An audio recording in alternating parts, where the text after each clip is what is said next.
Every great journey, every significant undertaking, it has to begin with a reliable foundation. A traveler needs a trustworthy map. A builder needs a solid cornerstone. It just makes sense.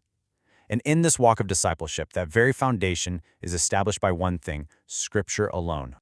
So what does Sola Scriptura actually mean? Well, it's the conviction that the sacred texts, the Scriptures, stand as the ultimate and unerring authority.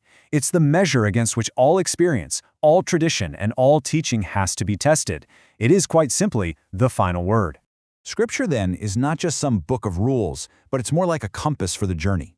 And in a world of shifting opinions and philosophies, it provides a fixed, reliable point of reference. It's what ensures the path remains true and the destination stays clear. With the map of Scripture in hand, we have to ask the next logical question. How does one actually travel this path? What is the method of movement? Well, the second pillar answers this question for us directly. The journey is undertaken by faith, and by faith alone. Sola Fide is an absolutely crucial point. It's the principle that a person is made right with God, or justified as the term goes, simply by trusting in Him. This justification is not earned through good deeds or moral efforts or religious rituals. No, it's received through the simple, yet truly profound act of faith.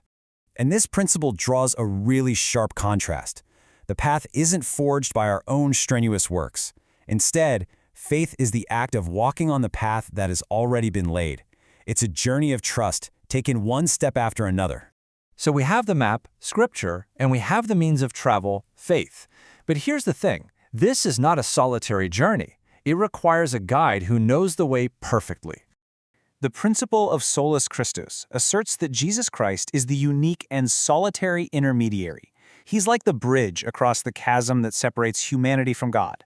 And the idea is that there is no other name, no other figure, and no other institution that can possibly fulfill this role. The disciple's journey, therefore, isn't one of self-reliance, not at all. Every accomplishment, every bit of progress is made possible through Christ. He isn't merely pointing the way from a distance. He's walking alongside, leading and empowering every single step. Of course, a long journey requires sustenance. You need provisions to continue. So where does the strength, the ability, the very possibility of this journey even come from? The fourth pillar reveals that it is all a gift, provided by grace alone. Sola Gratia simply means that everything we receive from God, especially our salvation, is a free and unmerited gift. It's not a wage that we've earned. It's not a prize that we've won.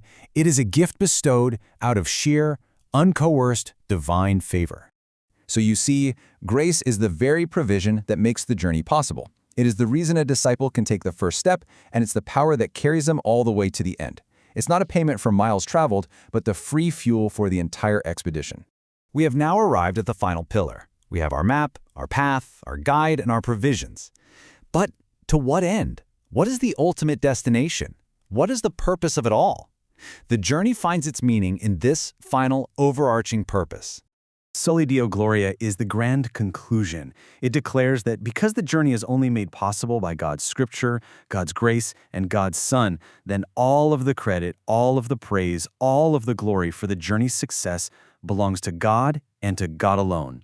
The focus of the disciple's life, therefore, is ultimately directed outward and upward. The goal is not self-improvement for its own sake. The true destination is to reflect the greatness and goodness of the one who authored the entire journey. And so we are left with this question to ponder. In our modern world, which is so often focused on self-fulfillment and personal branding, how might these 5 ancient principles, this path defined by Scripture, faith, Christ, grace, and God's glory, how might they challenge and reshape our own sense of purpose? If this explainer was helpful to you, please do take a moment to like, comment, and subscribe. It goes a long way to support the school's evangelistic outreach to the world. Thanks for watching this Principles University presentation, and we'll see you in the next explainer.